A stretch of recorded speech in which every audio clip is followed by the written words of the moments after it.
All right, Precalculus. So today we'll be doing lesson 4.5, graphs of tangent, cotangent, secant, and cosecant functions. One thing we have to keep in mind, tangent is sine over cosine. Cotangent is cosine over sine. Secant is 1 over cosine. And cosecant is 1 over sine. So those are some basic trig identities that we just have to keep in mind. So tangent, one period of tangent is plus or minus pi over b. So if I have a tangent function, tangent of, let's say, 4 theta, my period would be plus or minus pi over 4. That means it's occurring every 4th cycle. Asymptotes. Now, so this one here, we're going to have asymptotes. This is your heartbeat monitor. When you graph it on the calculator, make sure your calculator is in radian mode whenever you graph. So when you graph it on the calculator, you're going to see it makes the heartbeat monitor. It tick, tick, tick, tick, tick. So asymptotes for this one here would be plus or minus pi over 2 times 4, so pi 8ths. And then remember, from when we were doing before, your cycle is 1/4. So it occurs every 4th time. So remember, we take the cycle, you multiply it by 1/4 here. So what I'm going to do is we're going to graph this. And one thing about the basic tangent function, okay, so if we deal with sine over cosine, so if we're looking at this one here, remember your ordered pairs go cosine, sine. So if we're looking at sine over cosine, this would be 0 over 1, which is at 0. That means that this is always going to go through 0, just like the sine function. Okay, and there's no amplitude on these, okay, because they're going to be those wavy lines like the x cubed function. So this one here would be 1 over 0. Well, that's undefined. That means that this would be an asymptote right here. So when I take this times the 1/4, my cycle, or my frequency is 1/4. So when I take this times 1/4, my frequency, I shouldn't say cycle. If I take my frequency, my 1/4 times this, I get pi 8ths. And think of this as 1/2, 1, 3/2, 2. So 1/8 or pi 8ths is going to be about right there. So this I'm going to draw as an asymptote. And then there'll be an asymptote over here. So what this looks like now is this little function's coming through just like that. So there's one piece of that sine or that tangent function. I'm going to take pi times 1/4, so I get 1/4 pi. That means, like here, it's going to be 0 over -1, so it's going to be at a 0. So that means that pi 4ths, which is right in between there, is a 0.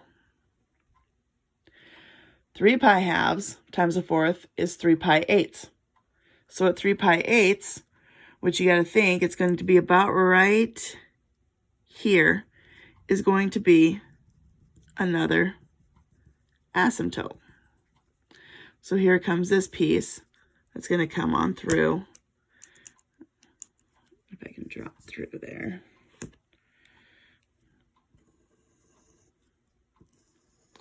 Just like that. If we take 2 pi by 1/4, then you get pi over 2 over 4, which is 1/2. There's going to be a 0. And it's going to keep occurring every 8th asymptote. So if I was looking at this, this would be a very fast heartbeat. A very, very fast heartbeat. And then I would just keep going through until I got to 2 pi. Okay, so you just keep doing your 1/8 of a way.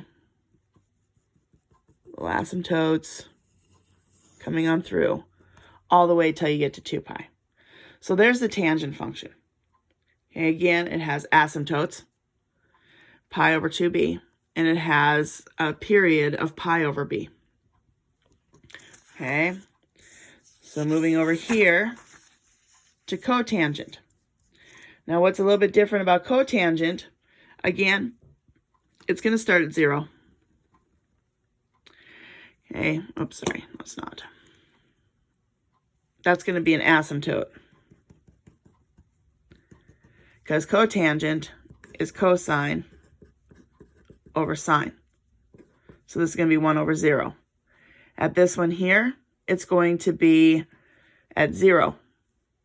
So at pi halves, we're at 0. Negative pi halves, we're at 0.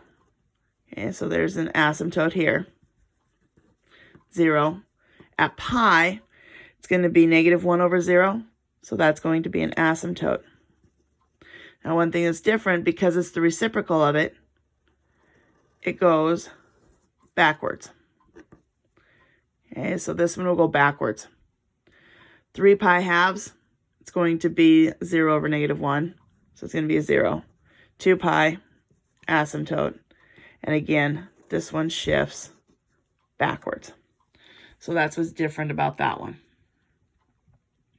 Same concept, same thing of the unit circle, just backwards. Cosecant is 1 over sine. So if we're looking at this, there'd be 1 over 0. And again, we have amplitude with these. So now we're of amplitude. So it's the same thing. If there was a number out in front, that's where you would start. So this one, we're going to have 1 and negative 1. Period is still going to be 2 pi, but we have asymptotes coming in there. So at cosecant, it's 1 over sine. So this would be 1 over 0. Well, that has to be an asymptote then. Okay. At pi halves, it's 1 over 1. So that means that this one's going to start up here at 1. At pi, it's 1 over 0. So here comes another asymptote. Now remember with the sine function, it starts here and it comes in like that and goes down, yada yada. So this one here, it's flipped. Connects to asymptote, asymptote. At 3 pi halves, it's 1 over negative 1. So it's going to be down here. And then at 2 pi, we're back to another asymptote. And again, think of that regular sine function that comes down through like this. So this one here opens up. Now it flips. It opens down. So what we have basically is all these little parabolas running in there. Secant, same thing. So this one here, we're going to start up here at the 1 because it's 1 over cosine. And then we have 1 over 0. So here comes an asymptote, asymptote, and same thing. Flip it up. Then at pi, coming down here, pi, it's going to be what? So here was 1 over 1. Pi halves, 1 over 0. Pi, 1 over negative 1. And then this is going to be an asymptote. Flip down. 2 pi, we're back to 1. And it's going to come like this. So those are the different composite functions, like the graphs of trig, or tangent, cotangent, secant, and cosecant. You do the same thing, basically, as you would the other one. And then when it states like the asymptotes, basically for the easiest thing, tangent's easy and cotangent's easy because they're just pi over b, pi over 2b. Secant, cosecant, your asymptotes are going to be a little bit different. So secant, cosecant, here, your asymptote always happens when it hits the pi and 0. Okay, so however many units apart that is.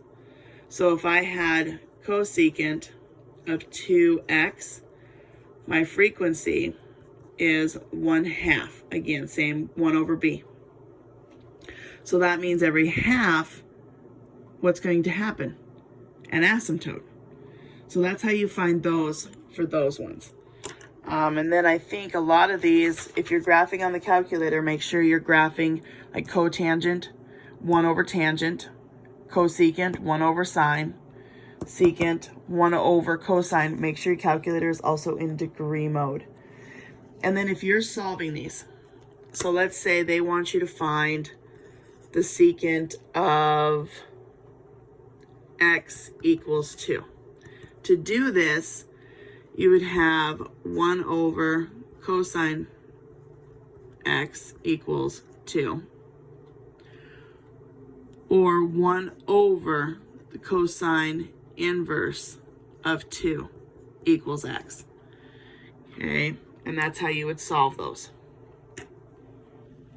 Anytime they want you to solve, do the inverse. So if they said tan x equals 1.3, you would go tan inverse of 1.3 equals x. And make sure your calculator is in radian mode for those. So go ahead, do the problems that are in your Google Classroom. And if you have any questions, go ahead and message me. I will be on my messenger.